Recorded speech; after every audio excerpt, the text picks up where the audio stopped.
A jam-packed weekend. So much action from the Premier League, La Liga, Bundesliga, Serie A, of course. And we got the ones and onlys, Heath Pearce and Jimmy Conrad, looking very, very dash. A lot of color today. I hope we don't give you a headache, everybody. But welcome to Que Golazo, because Weekend Recap begins right now.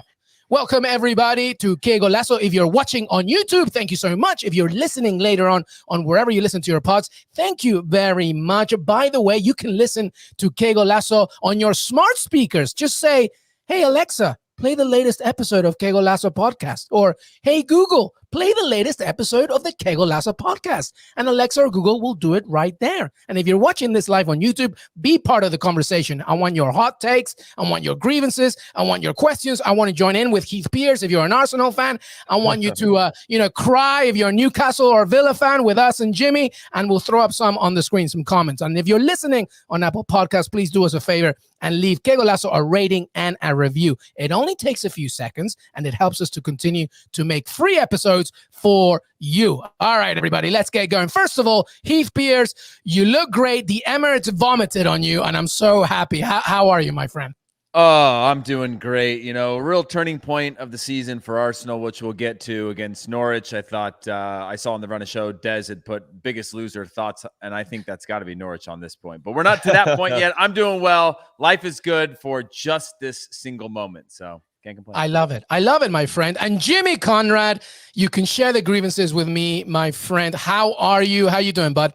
I purposely did not wear one of my Newcastle jerseys. I was going to go with, I thought was going to be an automatic winner with Roma because Jose Mourinho's 1,000th game, all that good stuff. But they're currently 1-1 right now. So I don't know if I'm got the jinx or whatever, but yeah, lots to talk about, of course, and highlighted with Cristiano Ronaldo making a very triumphant return to Old Trafford.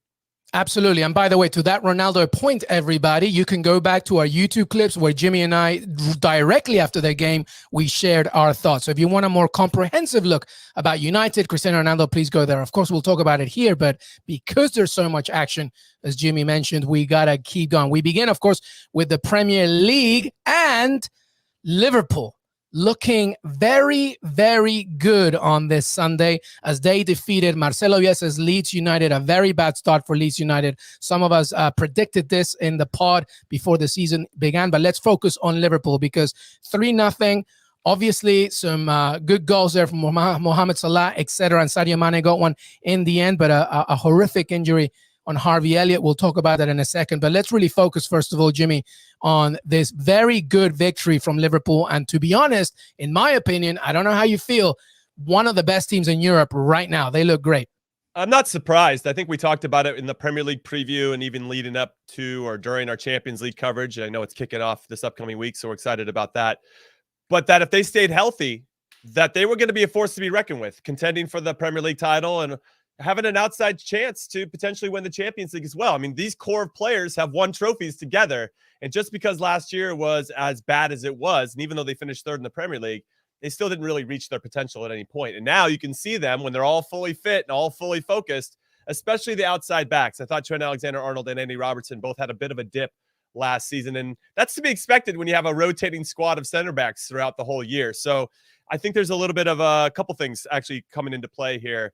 But now that they're healthy, they look very, very good. I will say, though, sometimes when I watch Diogo Jota play, I don't always feel like he fits in. Sometimes his decisions feel very selfish. I don't know if I'm getting too far in the weeds here. I don't know if you see it too, but it's like he could play other people in that make the game a little bit simpler, and he decides to make it a lot more complicated than it needs to be, or he's only looking for his own thing. I don't know if he's got like a goal bonus written in his contract or whatever, and that he needs 10 to hit like $1 million trigger on his bonuses or whatever, but there seems to be something a little bit amiss. And I feel like Bobby Firmino looks to combine a little bit more than Diogo Jota, which I always thought made Liverpool pretty special because everybody felt like they were part of it. But we'll see. They've got a very talented team, and I'm obviously gutted for Harvey Elliott. Looks like he broke his leg. I'm still speculating. I don't know the exact thing, but it didn't look good, and I suspect he'll be out for quite some time. Chime in, Heath.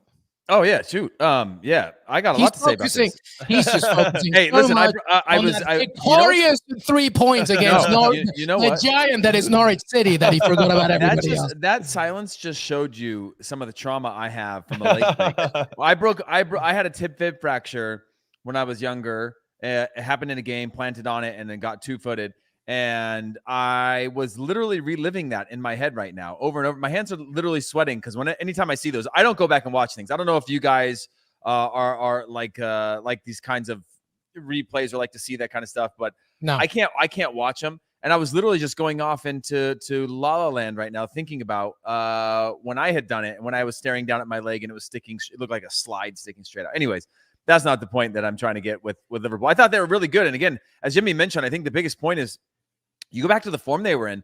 They didn't build a team to win a championship or win the Champions League. They built a team to sort of have what, and maybe it's unfair to say, but a dynasty, right? They were the sort of clear favorites that we had Man City and others going, well, how are you going to beat this? The way and style in which they play, the depth that they have in their team. Obviously, that depth was tested and then defeated last season, but they just really looked really complete. The funny thing is, Jimmy was talking about the selfishness of Diogo Jota.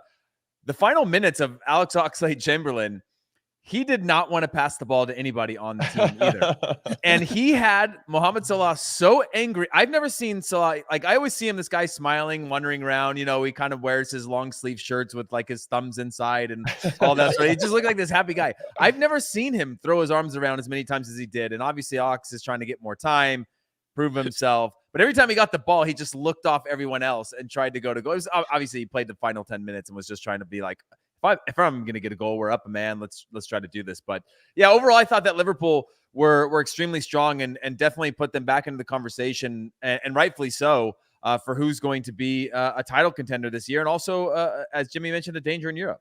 Yeah, just the latest from Harvey Elliott, by the way. The club, obviously, they can confirm Harvey Elliott has been discharged from hospital after suffering a serious ankle injury in today's game at Leeds. So that's good news that he was discharged, and we wish him nothing but the best. All right, let's ask a question here, Jimmy, and to you as well.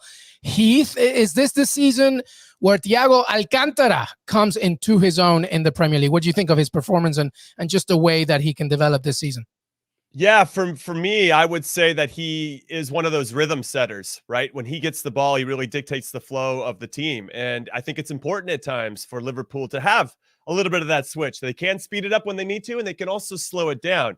It felt like maybe at the peak of their powers, everything was 3,000 miles an hour. And so as the team starts to evolve and include new and different types of players, sometimes it's probably to their benefit to slow it down, especially if you want to compete in multiple competitions, because at some point you're going to break down if you continue to go at that speed, which they learned the hard way all of last season. So I like his game. I think he's going to continue to be in there if they continue to win 3-0. But yeah, I thought it was a good, solid performance from him as he kept the ball moving really and did what he does best. And I think that was the hardest thing for me when he first joined Liverpool is he the right guy to fit that system? Because they are so kind of like rock and roll, they're just going 100 miles an hour, heavy metal football or however they used to call it. And he slows it down. He wants to play I don't know. I'm trying to find the rhythmic music there, right? Little samba beat, just kind of keep it going. Let's go, keep it going. And that's not the same. And I always thought that was kind of a weird signing for Liverpool in some capacity. But now that if he inserts himself into the team, they start to understand what he can bring. And I think at times we saw him last year, that guy would always get a yellow card in the first 5 minutes. I'm like, can this guy just chill out just for a second? And I feel like he was trying to be rock and roll when he's more samba-esque, you know what I mean? And I feel like there's got to be a compromise between those two sounds, and hopefully they'll find it this season. Well, Jimmy, you can do Heath, before you stop there, Jimmy, you can do a little bit more samba right now because Roma has scored in the 90+2 minute, by the way. El Shaarawy, so 2-1 right there. The game's not over. 2011 right now? We're living in 2011 if El Shaarawy's scored. I know. That is so weird. Heath, thoughts on Thiago Alcantara, by the way? Yeah, I think today is the perfect example of the role he is going to have to play all season long. Harvey Elliott, obviously, with a major injury, and then now your depth is already being tested within the squad.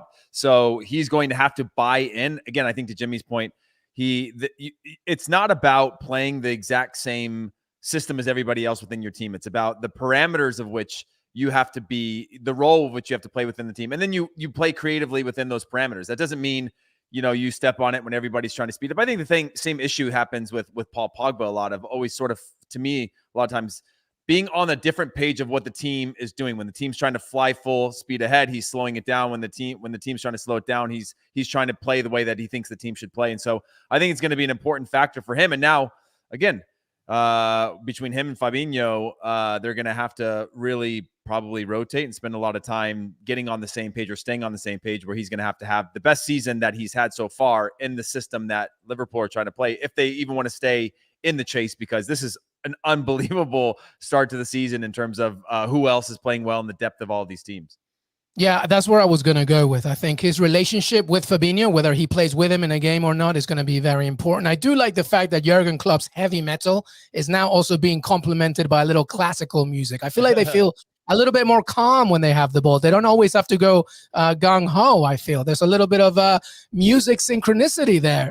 Why are you smiling, Heath? I thought it was a very nice. Yeah, I agree. They could have scored 9 goals today, and that was even before the advantage. So they were definitely informed, dictating, and again, in a number of different ways, starting to show that they can break you down and beat you, not just at full speed when you're unbalanced, but also while you're balanced, be able to just break you down. Changing the point of attack, I thought was, and I know it's a big thing for Jimmy across all games, it's something that he pays attention to. I thought it was really impressive to be able to just get the ball into wide spots and then create small advantages that lead to goal opportunities, as opposed to super long rhythmic buildups or 1-2 passes and get a shot.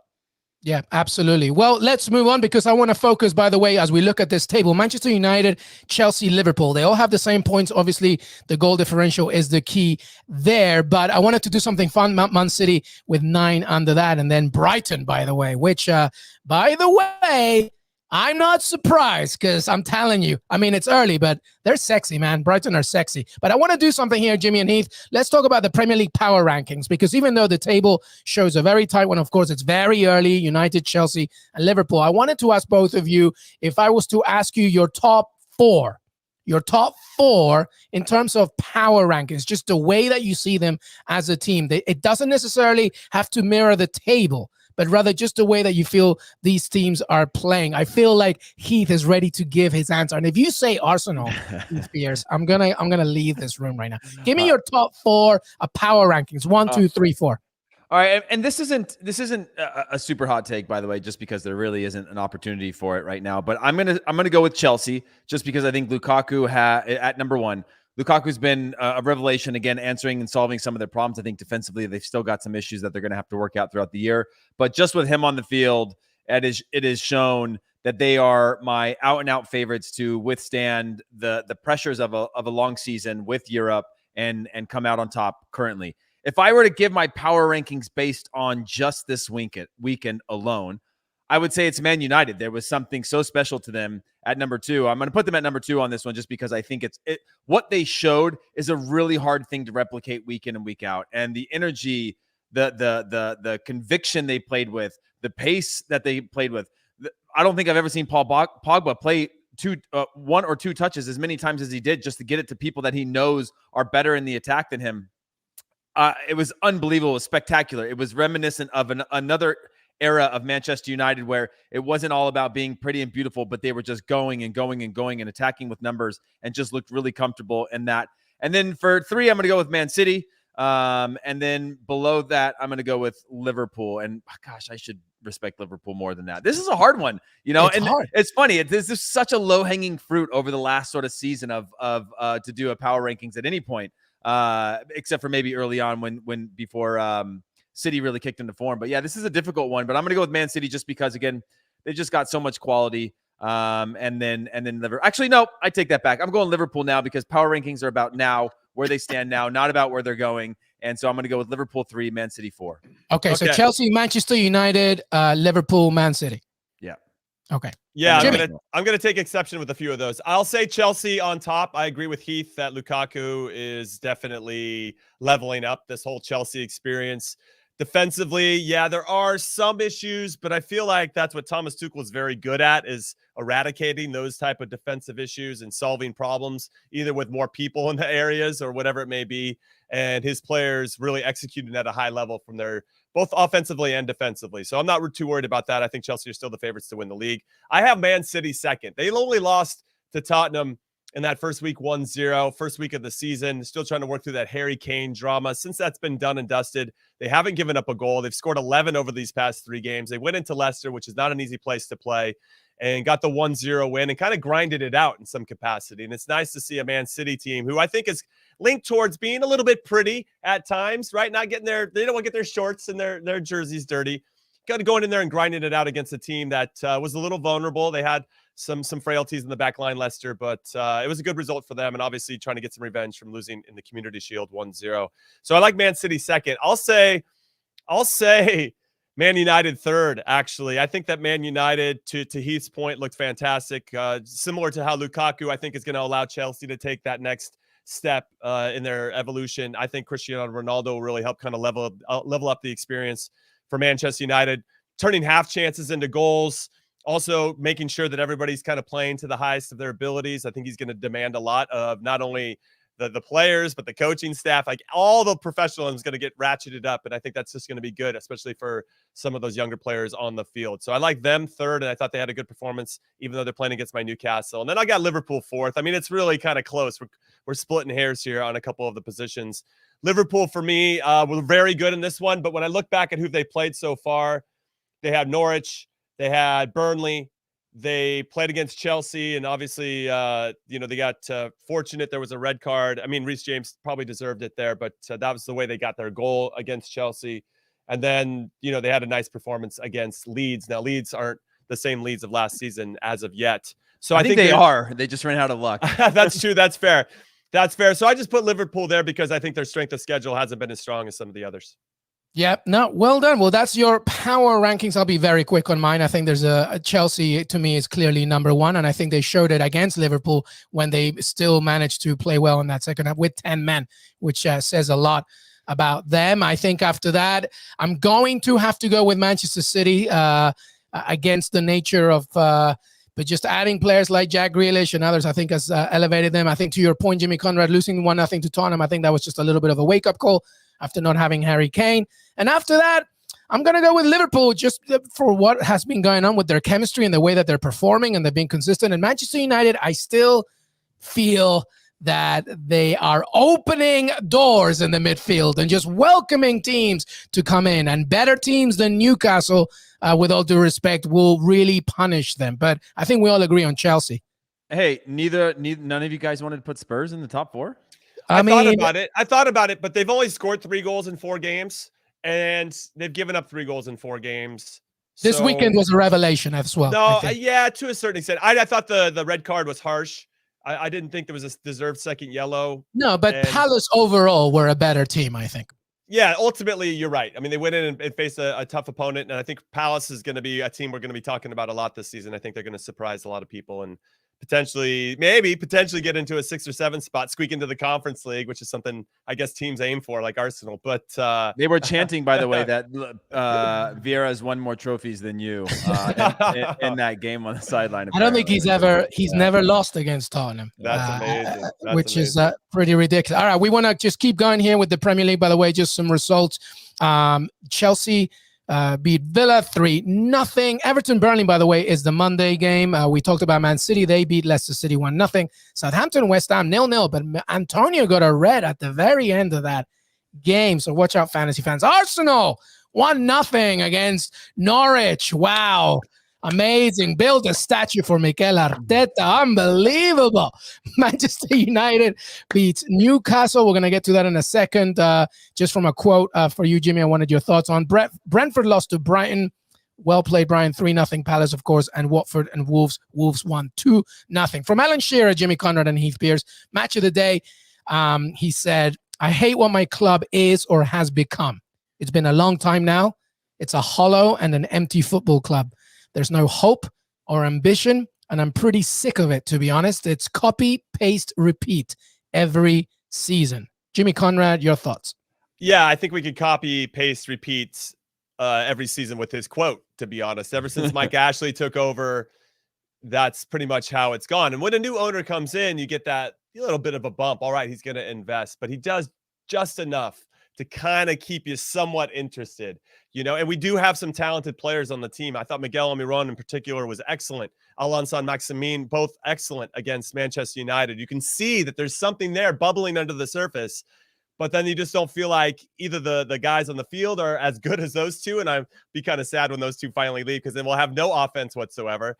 But then even the support staff, Steve Bruce isn't the guy. He's beaten his old club, Manchester United, once out of 27 tries.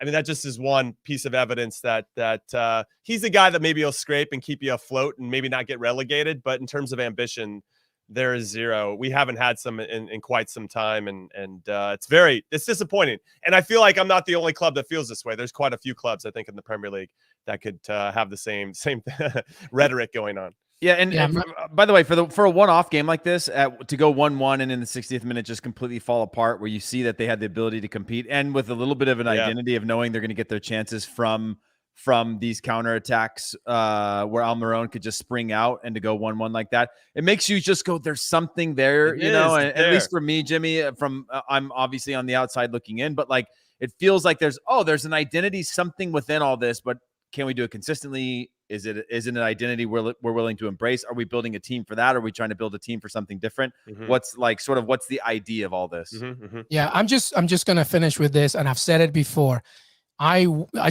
Steve Bruce, as he did the same thing with Villa, a very nice man, creatively zero. Just zero idea, just nothing. It's just like, get the ball, just long ball it. And to your point, Miguel Almiron is being wasted away. He could be one of the best players in the Premier League, no joke. And he is from a talent perspective, but he's being wasted away. And obviously, ASM is a FIFA player who's just literally doing things by himself. I'll say really quickly, and I'll be wrong, and you make a good point.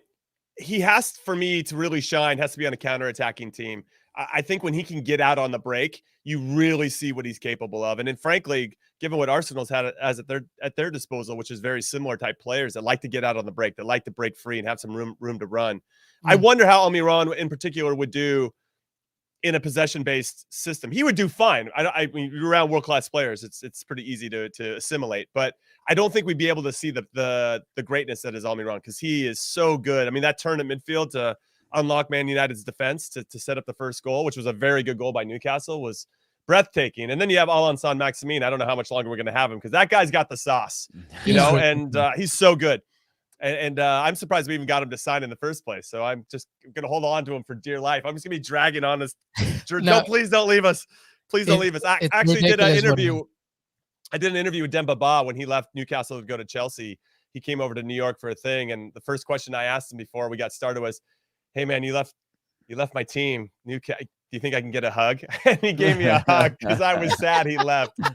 And I would feel the same way about Elland Road because that guy's a beast. That's too good, but I'm not doing that to Jack Grealish, by the way. The shame of that, Jimmy, by the way, is that I knew two teams growing up. I knew Newcastle and I knew Manchester United. That was the only two teams I ever saw or heard of coming from the West Coast. That was the only thing I had access to. And the size of the club that Newcastle is, but for the large majority of my adulthood, has missed a whole generation of players in the U.S. that could fall in love with this club. It's a massive club. And I think most of the new generation of players in the U.S. and fans in the U.S. don't have any idea of what it's grounded in, which is really sad.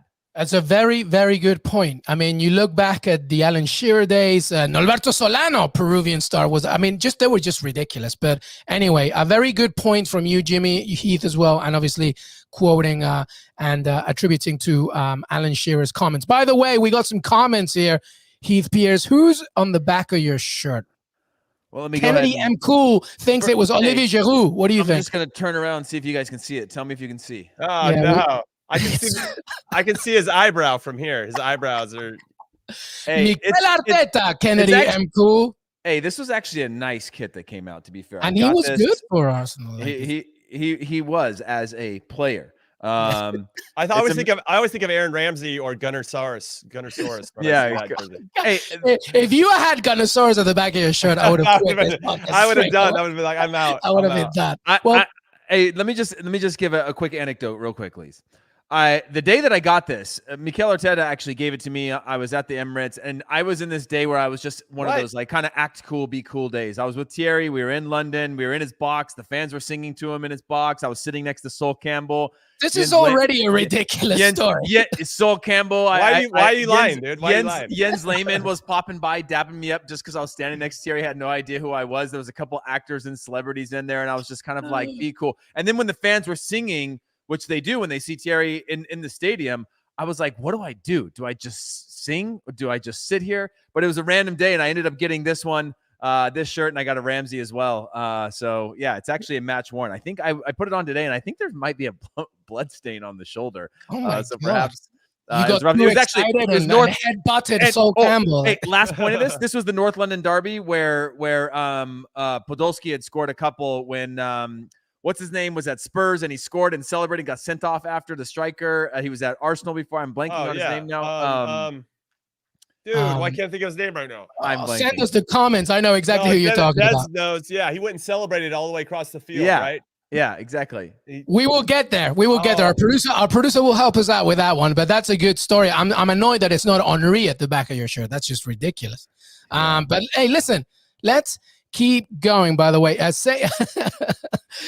Oh, by the way, the same person, Kennedy M. Cool, keeps saying that Chelsea, no way that his number one power rankings. Well, all right. Come back and talk to us in 7 or 8 months, buddy. Yeah. Or maybe give us a response to who you think, as opposed to just a trip. But let's keep going, everybody. The Premier League, of course, is what it is. But I want to move on now to Serie A.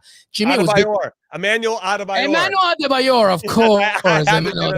I had to get it out. Okay, there it was. Keep moving. And you know what? That is such an Adebayor thing to do, by the way. Keep going.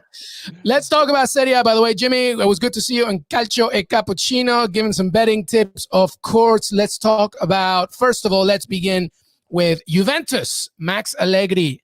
They lose to Napoli. Kalidou Koulibaly gets that winner.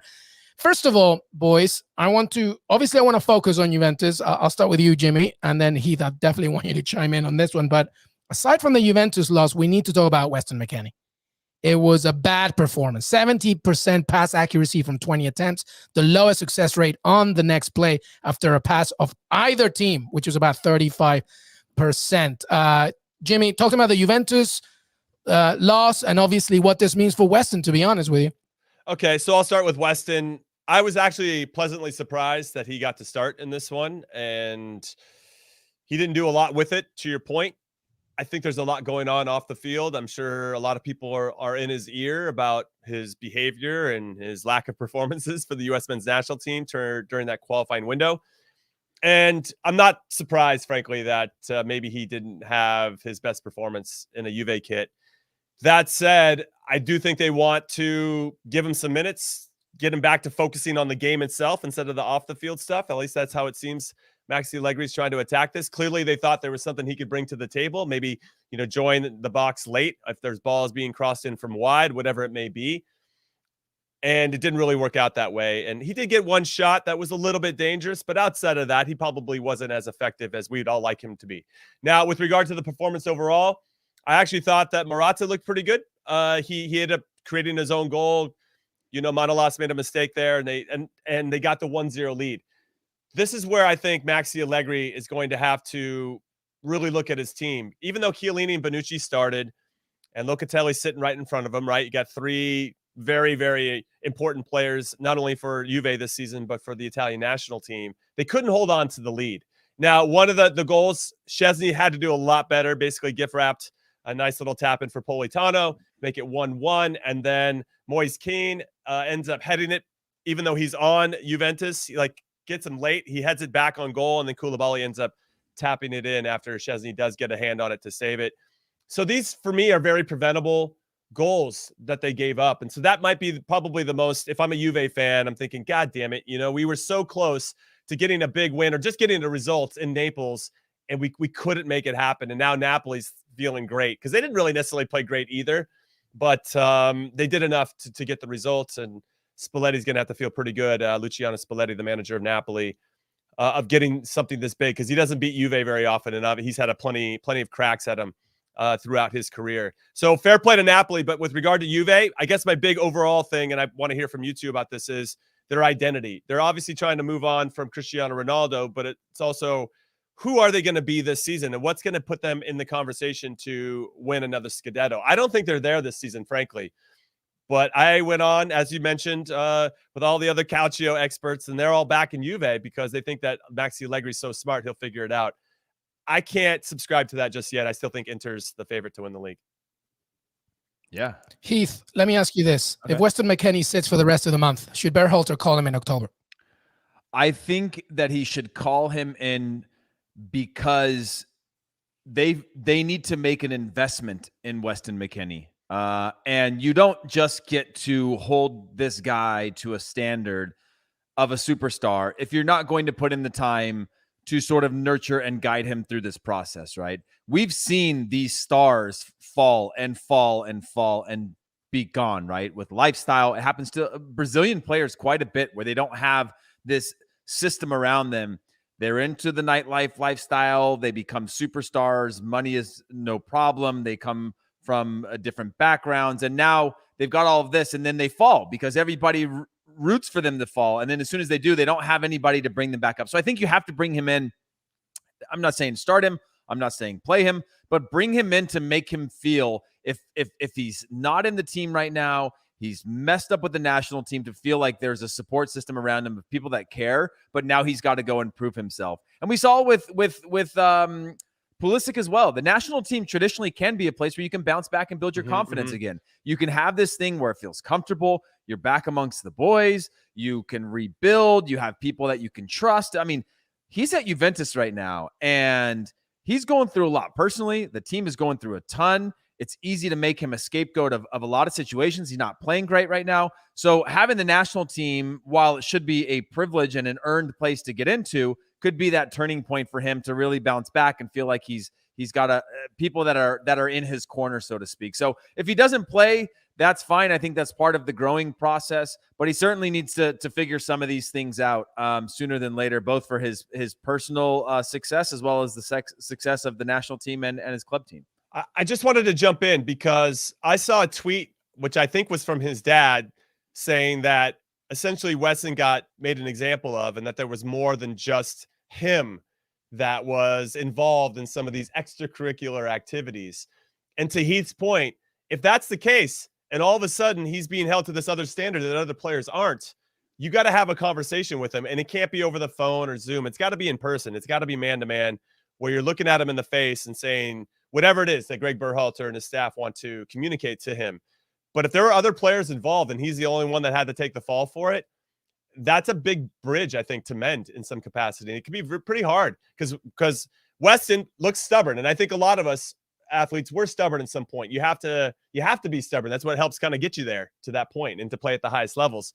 But sometimes your biggest strength can be your biggest weakness. And so I'm hopeful that there's some smart people both on his side and with the coaching staff for Juve and the US to really try to mend it and get to know him as a person, because I think that's the only way they're going to be able to unlock him in a positive way. And hopefully, obviously they can lead him to water, and he's got to be the one that kind of walks through the door and drinks the water.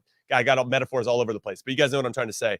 It's a crossroads time, I think, for Weston McKennie to on both sides, both the people around him and him himself. Yeah, well done. Well said from both of you. It's important to remember he's 23 years old. We need to make sure that he is nurtured, developed, and if he really has committed something that's, obviously bigger than himself and whatever, it's about, Greg, to your point, Jimmy, this is a very important time for Greg Berhalter. He needs to make sure that, he's not just taking hold of the team on the pitch, but off it as well. Because as much as we celebrate the youth of the USMNT, we have to be wary of the responsibilities of taking care of the youth of the USMNT. All right, let's do a quick wrap up here on Serie A. By the way, Inter drop points with so a very exciting game, but they draw. Milan, by the way, AC Milan. Many of us here tipped them to win the whole thing, obviously very early, but they're looking good. They beat Lazio 2-0. Rafael Leao is a player. Zlatan Ibrahimovic, of course, off the bench and straight on the score sheet. Zlatan Ponytail I'm not going to say anything about it. Fishtail ponytail. That wasn't a ponytail. That was braided tight. It was a braided fishtail. That is correct. That very, very put. Sarri got sent off, by the way. I would love to, by the way, do a comedians in cars getting coffee with Sarri and Bielsa. I think that would be kind of amazing. Atalanta lose to Fiorentina, which Marco Messina saw coming here on the pod. Roman Sassuolo, Mourinho's 1,000th match, and he wins it. Amazing.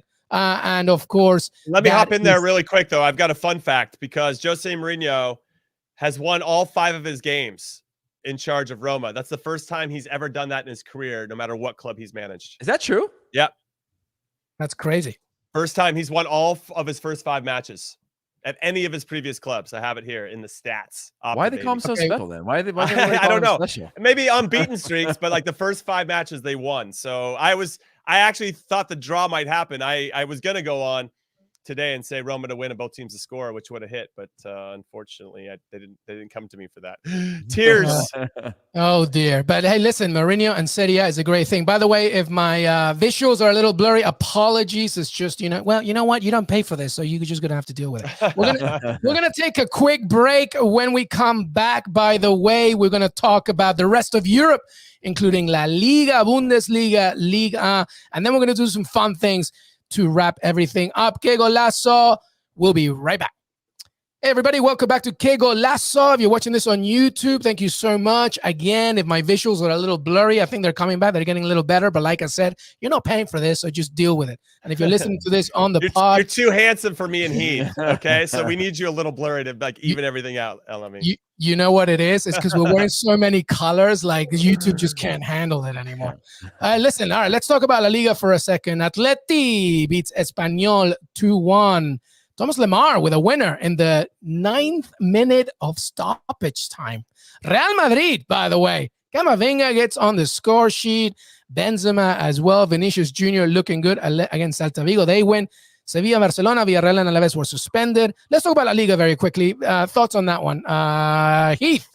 Yeah, my whole thing is you mentioned this 90+9, and I'm wondering if games are getting too long now with VAR, with injuries, with all these things.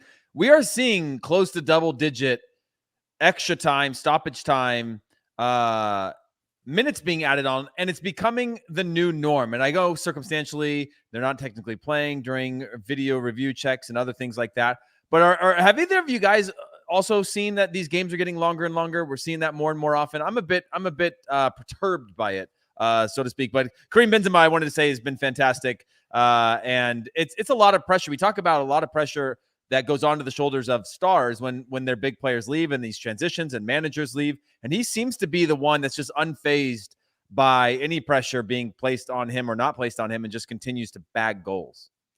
Yeah, I'd hop in and say that I have no problem with all this extra time if it benefits one of the clubs that I support. So Atletico Madrid scoring in the 99th minute, I'm all for. They scored in the 94th minute before the international break to get their win prior to that. So Atleti really kind of playing it loose, I'd say, in a lot of different ways and taking too long, I think, to hit the back of the net. And they haven't had one game yet this season where they've really been in complete control and have run away with things. So hopefully they can find that form soon. But to your point about Karim Benzema, excellent. I actually went to go look up the stats. Eden Hazard has scored 4 times for Real Madrid in 33 games. Camavinga comes in his first game, and within 3 to 5 minutes, he scores his first goal for Real Madrid. So he's going to be passing Eden Hazard in no time. He actually got subbed on for Eden Hazard. But Karim Benzema, 3 goals and an assist today. He is a fine wine, continues to get better with age. And if Real Madrid are going to win anything of consequence, he has to obviously maintain a high level. So, yeah, interesting times for both Madrid clubs. And I'm curious to see who's going to kind of weather these little storms that are going to happen eventually, as they do for every club. Hey, Luis, did you guys read about this latest controversy about how Real Madrid and Atletico Madrid didn't request a bye for having players missing, but Barcelona requested a bye and got the game postponed because they have players missing? And the response from the league was that, well, you didn't ask.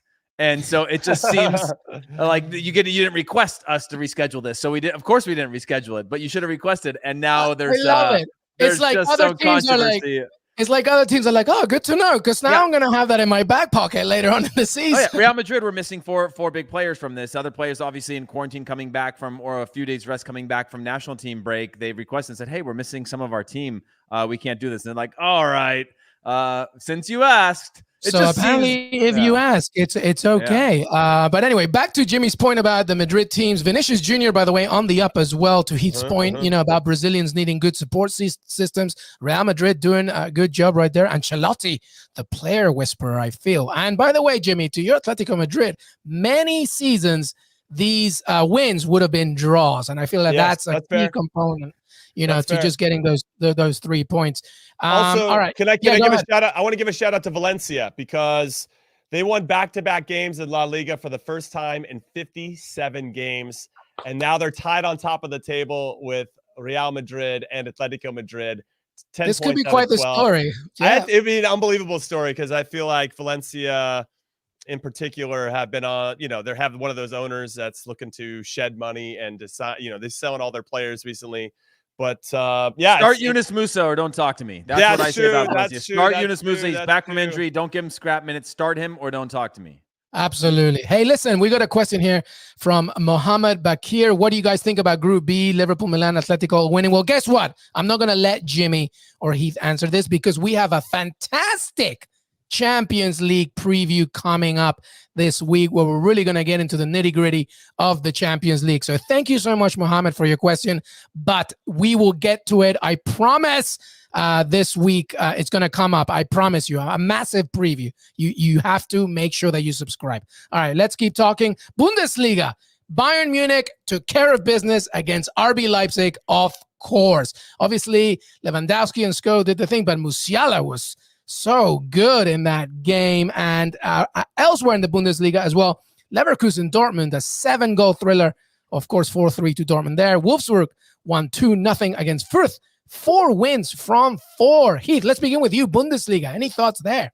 Yeah, my biggest thought and what I would say is my biggest loser of the weekend would be Leverkusen went up twice in that match, maybe even 3 times, but I think twice and lead changes and weren't able to hold on. Obviously, you're playing against Holland, who looks like he's generally playing like almost like he likes to go down because then he just gets to do what he wants and come back and create moments of magic.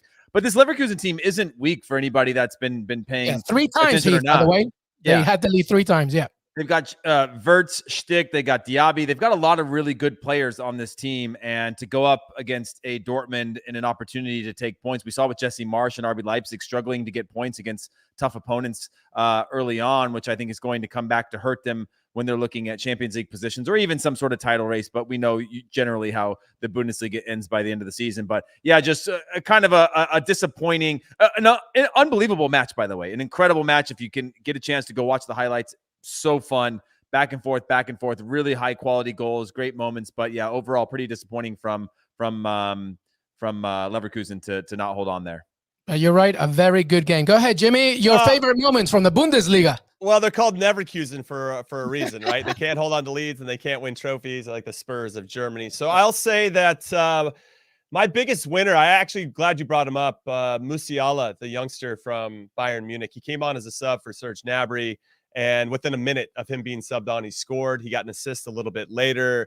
This kid is the goods. He is an excellent player. I think the future's bright for Bayern in a lot of different ways, but he's going to be driving things. And as Thomas Muller continues to get a little bit older, even though he's an ageless wonder, I really like what Musiala can bring to the table to help kind of keep all those up. He can be the glue, I think, for the club moving forward. And he can do it in a way that's just, we'll be talking about Musiala for a long time. So if you haven't heard of his name, you're going to hear it here and it'll probably stick with you, and it should, given how high quality he is. I'm disappointed though, from an RB Leipzig's perspective. They got a little bit unlucky giving up that first goal. The ball hit the hand in the box. Yeah, it's a handball, and yeah, you got to call it, but I'm sure Jesse Marsch would have preferred to, give up a goal with Robert Lewandowski, just like finishing across or whatever it is. So it got off to a bad start. That was 10 minutes in, and it just didn't look good from that point. And I'm bummed for Jesse Marsch. And honestly, when I look at the table, I'm a little bit afraid. I mean, they're 12th right now. They've won 1 and lost 3. It's not like they're drawing these games that maybe they shouldn't win. They're losing them. And that's a bit harsh. They've only scored 5 in these 4 games, given up 6 goals. and he's got some work to do. So I'm a little bit nervous for him. Obviously, we want all of our Americans to do well over in Europe, including our managers, and so I hope they can dig out of this as soon as possible. Yeah, Arnold Maldonado had a question there, so I feel like you answered a little bit, but I'll ask it again to both of you, but just very quickly. Scale of 1 to 10, how concerned would you be about Jesse Marsch right now? Not a good start. It's very early, but Heath, let's begin with you just very quickly. Concerns on Jesse, and then Jimmy, of course, you chime in. I'd say I'm a 5, and that's purely based on the results. Obviously, the Red Bull system is a system that he's comfortable with. He came from Salzburg prior to that, New York Red Bull. So I think he's part of the Red Bull family. There's not a huge turnover or an overly high pressure there. It's about player development and playing young players, and I think that can be a crutch in his favor. So I'm not worried, but the results will start to become alarming if they don't turn this around here in the rest of this month of September. Yeah, I'm probably at a 5 as well. Unfortunately, they head to Manchester to play against City in the Champions League this week. So if that turns into a bloodbath for whatever reason, then that 5 turns into almost like an 8 or 9. You know, it's kind of like the pile on, the little snowball effect that we had with Greg Berhalter during this qualifying window as well. You're like, all right, draw in El Salvador, lose at home to Canada. That's unacceptable. That first half was terrible against Honduras, and you want the guy out at halftime, and then they go on and put on a great second half, and everybody loves them again. But if they lose the City and get slammed in that one, and then they go to FC Cologne the following weekend and maybe lose there, I feel like the guy's on the hot seat, and he's got to be getting close to it right now. So that was a really long answer. I know you wanted to short. I'll say 5. No, that's fine. It's the manner in which they lose to Man City. If they lose to Man City, then, if it's 5-0, like, that's a major problem. Jimmy gave an 8 or a 9 to Greg Berhalter, by the way. So now we know what Jimmy thinks about Greg Berhalter's job. You know, he said he was hey, for all of us. Hey, I'm just listening to the words you're saying, and I'm just interpreting them how I want. Did I say 8 or 9? Did that come out of my mouth? Wasn't that your rating on his jogging abilities? That was some good jogging right there. All right, let's go to Ligue 1. You know who the biggest winner of Lionel Messi entering PSG? Ander Herrera. He's got 3 goals this season, by the way. PSG win 4-0 against Clermont. So all good there. They didn't need to use any of their main stars.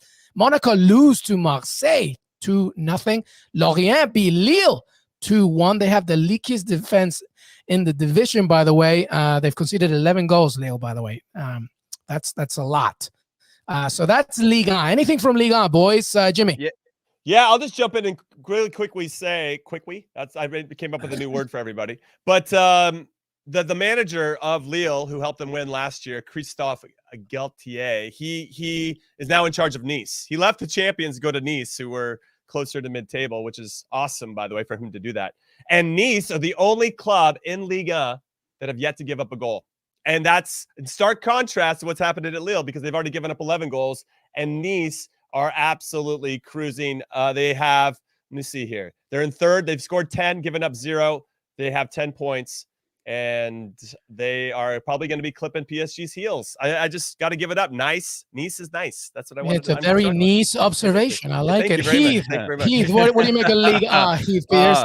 This group sucks, dude. We're losing it here. No, I want to give a shout out to Clermont Foot. It's their first ever time in Ligue 1. And they held their own for the first few weeks, and we're sitting up near the top of the table only to get humbled by PSG. I think PSG are going to be far too strong this year, because you have the Lilles of the world that just are like the Monacos, where they win and they go, what do we do with all this money? We should. Oh, and now we get to sell players too. So now we've got Champions League. We are champions, and now we got everybody who wants our players. You end up shedding some of that, and it's hard to repeat that year after year. So I can understand why somebody would go to Nice, also because Nice is an incredible quality of life there to live. So overall, I just wanted to give that shout out to Clermont Foot. It's very difficult, obviously, to come to the top league for the very first time, and they've started it fantastically with no real stars, no real big name players, and I think that's pretty cool. Yeah, they entered that game with the highest XG rating in Ligue 1. So, it's PSG. They could keep on going. It's very early in the season. All right. To finish things off, I wanted to do something fun with the boys. I'm going to give some topics here, and they're going to pick one hill to die on. Okay. From the weekend, we will begin with the howler of the weekend, the absolute disastrous moment of the weekend. I got mine, of course, but is there anything that you saw from the weekend that you thought, oh my God, that was awful. Jimmy Conrad, let's begin with you. Howler of the weekend. I'm going to share it with the two Juve players, to be honest. I think Szczesny could have done a lot better on the first goal, or what led to the first goal for Napoli when they were already up 1-0. I feel like a staple of any Italian team is once you're up 1-0, you don't give up the lead. And then Moise Kean and his lack of heading the ball out correctly. If you see the second goal that Napoli has, it's a corner for Napoli.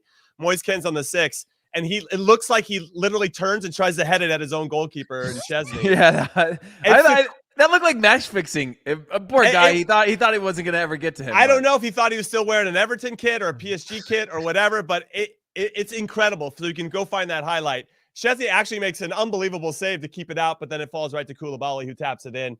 So I think the combination of those two, though Moise Kean might actually get the award straight up because the way that you described it, definitely, it's quite a header. So Szczesny, by the way, though, Szczesny culpable for 3 goals already this season for Juventus. Yeah, there's been a bit of a drop off for sure in his position. So I wonder if he's on a hot seat too. So it's between them two, Jimmy. Are you going one or the other? I'll split the points there. You don't get 2 hills to die on, Jimmy. What? You can only die on 1 hill. It's 1 hill with 2 people. What are you talking about? You can be severely injured on 2 hills instead of dying. I've got like a Darth Maul lightsaber. I got 2 sides to cut. Heath Pearce, what's your howler of the weekend? Tyrone Mings. I agree with Jimmy with the Szczesny point. That's the one I would go with, but just because not only did he parry it straight down, but it took forever to get up, and in that time they were able to finish it, which looked like a very difficult finish from that angle. But I'm going to go with Mings. Just uncharacteristic. That's not usually the light in which we describe him. A short underpass reminded me of like James Sand's pass with the U.S. national team in qualifiers, where it was just this dry pitch where it looked like it left his foot at a decent pace and then just stopped and just got buried on him. And it was a rare opportunity, by the way, where I'm used to defenders usually blaming a goalkeeper playing a defender, but it was such a poor sort of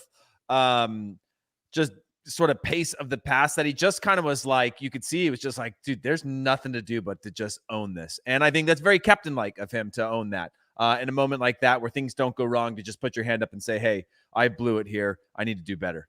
Yeah, he did. And he tweeted, he took responsibility. And by the way, that's very typical of Tyrone Mings to own his errors. And it's a shame because, as a Villa fan, I thought that even though we were 1-0 down, there was a momentum heading our way. And then that goal, I think, kind of messed things up. But Tyrone Mings owns it, and we will move onwards. My howler of the weekend, I'm going to go with Freddie Woodman, man. I'm sorry, Jimmy Conrad, but I think that it was such a pivotal moment in that game. It was 0-0 at that time. There was moments just to go before the end of the break.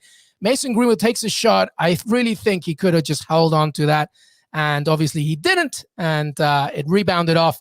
And Ronaldo scored his first goal on his return. I feel that maybe, your starting goalkeeper probably wouldn't have done that.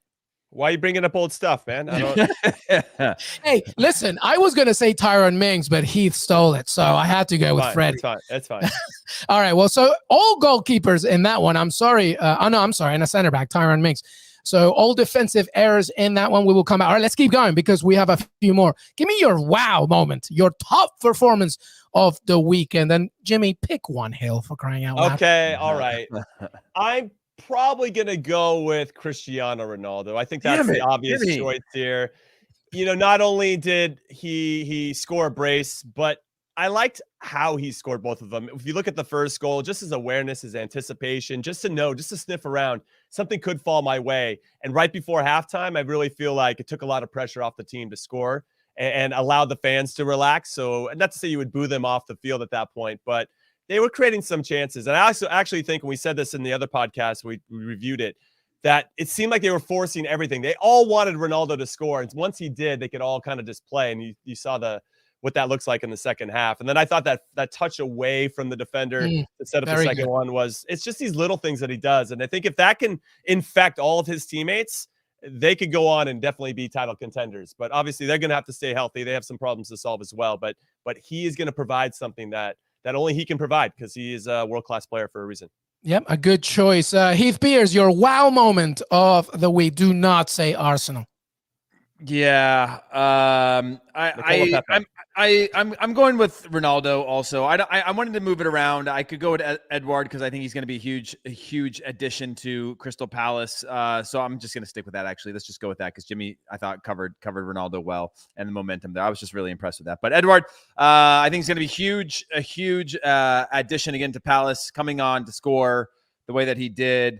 Brings an energy that he has. Obviously, a proven goal scorer during his time at Celtic. I think he won Golden Boot there twice, and one of them was a shortened season. But I could be wrong on that, but I believe so. And just again, the journey that he has as a French player has been really unique. And to see him come on and have that sort of impact in a team that I thought played really, really well, and Palace were strong, just to have another dynamic like that and hopefully get some more minutes and isn't just a bit role player coming off of the bench, I think is going to be really important for Patrick Vieira.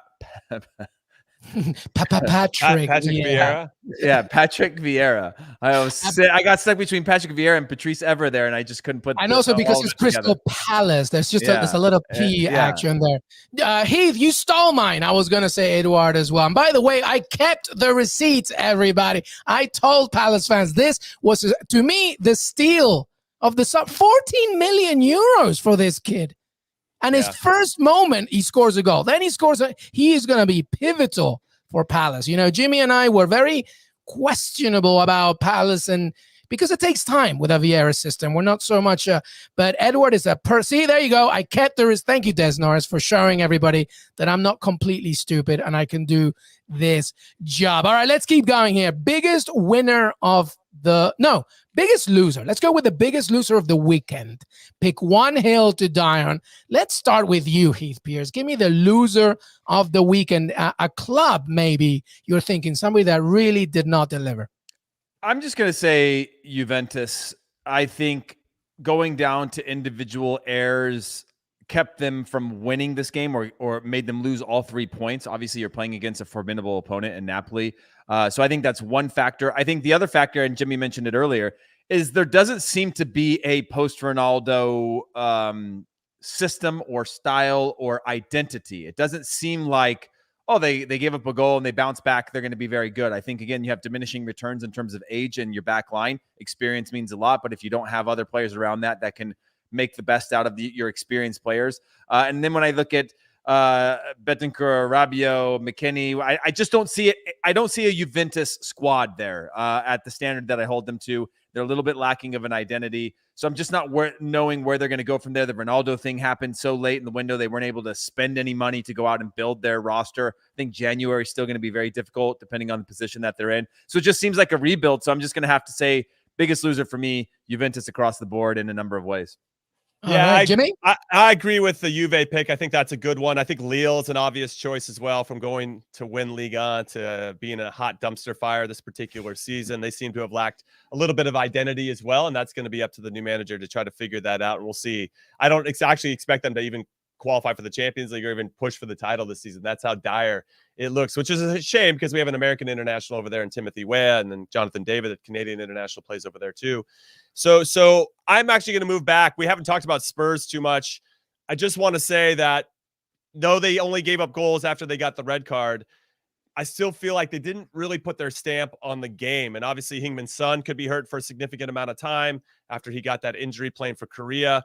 And I wonder how they're now. Everything was groovy. They beat Man City. They won 3 straight games, 1-0. Everything's cool. Everything's great. They come out of the international break and things aren't going their way. And now I want to see what this team is made of. And now I think we're going to see what Nuno Espirito Santo is as a manager and how quickly he can get them out of this. Because when they had Mourinho in charge, I feel like one loss turned into another loss, and all of a sudden they couldn't recapture that belief that they had at the beginning of the season. This is going to be a good early test for them. So I don't think it's like this super dramatic loser, but I do think that this is going to be very interesting to see, because now I think we're going to find out what the Spurs team is truly made of. Yeah, we will. My pick is going to be Leeds United. Marcelo Bielsa, I think is now going to be realizing that everybody knows the tricks and he better come up with a plan B. Leeds United have drawn 2, lost 2. They've got a -7 goal differential. It's not looking good. And it's not mainly because the system is not sexy. It's because everybody else understands what the system is. And I feel that they need to show a little bit more of what we usually like them for. I'm sure he will do it. He's a tremendous manager, but Leeds United, just be very wary of how things are going. let's go to the weekend's biggest winner of the weekend, a club that you think, yep, you did the business. Jimmy Conrad. Yeah, I'll probably go with Manchester United. I just feel like re-inviting, let's say, Cristiano Ronaldo back to the club was a bit of a risk, obviously, given his age and given the fact that they're trying to, or it seems like trying to build around other players. So you take a risk bringing him in, and I don't think they could have gotten off to a better start. And I think they probably pretty fortunate to play against an opponent that was going to lay down at some point in Newcastle. And I think it's a great way to kind of start this new era of Cristiano. And now they're top of the table and everything's looking great. So we'll see if Ole Gunnar's the guy to lead them to the promised land. I love it. Heath Pearce? I would probably go with that one too, but just to spread it around a little bit to touch point, I'm going to go with Liverpool only from the angle of last year when the season started. Nobody was talking about Manchester City. They flew under the radar and they were able to find their form. I think Liverpool are suffering from the same sort of thing of when you're playing well and you're like, hey, no one's talking about us in the way that they're talking about everyone else. I think that will turn out to be a good thing in the long run because it takes a little bit of that pressure off of focusing on every single moment of every single game. And we could see ourselves come January with this team that's built this momentum, a little bit of a chip on their shoulder too, because they're not getting the respect that they deserve. And so I wanted to point that out as the angle, why I've chosen Liverpool. I like it. My winner is Jimmy. I can't believe you didn't go here, but Roma sitting top of the table, 3 wins out of 3, scored 9 goals, only conceded 2. Tammy Abraham is doing the business. Roma is looking good. Mourinho is happy. I can't wait to log on to his Instagram page. Everything is looking good for Roma. They're my winner. They're looking very, very good. And that, my friends, is the end of the show. Before we say goodbye, I would love final thoughts from these two as we say goodbye and we look ahead to a very busy week coming up. Heath Pearce, your final thoughts. Cameron Carter-Vickers scored, I think. Or maybe it wasn't him. Who was it? I can't believe you're not talking about Pepe. Didn't Pepe score? Pepe scored a header. Again, Cameron Carter-Vickers scored for Celtic. And I just want to hear you say Roma one more time. Roma. There we go. Yeah, that's it for me then. Jimmy, final thoughts. Yeah, obviously excited for some Americans for getting the opportunity to play and play well. And obviously the jury is still out on how the rest of the season's going to go. Let's leave the negativity out, though. I'm excited for the Champions League. I can't wait for our preview pod and all of our recap pods. It's going to be a great week here on Que Golazo. Love it. Preach it. Thank you, everybody, for tuning in. We'll be going live again on the Tuesday and Wednesday to recap the action from match day 1 and match 2, as Jimmy said, of the Champions League season. We got so much more, including weekend previews, interviews, etc., etc. But as Jimmy said, the Champions League is coming up and we cannot wait. Make sure that if you're listening to Apple Podcasts, do us a favor and leave Que Golazo a 5-star rating and review. It only takes a few seconds, and it helps us to continue to make free episodes like this one. Jimmy Conrad, thank you, brother. Thank you, LME. Thanks, Heath. Thanks for everybody listening and watching. HP, thank you, man. Thanks for having me. Thank you, everybody. Have a great, great rest of your Sunday.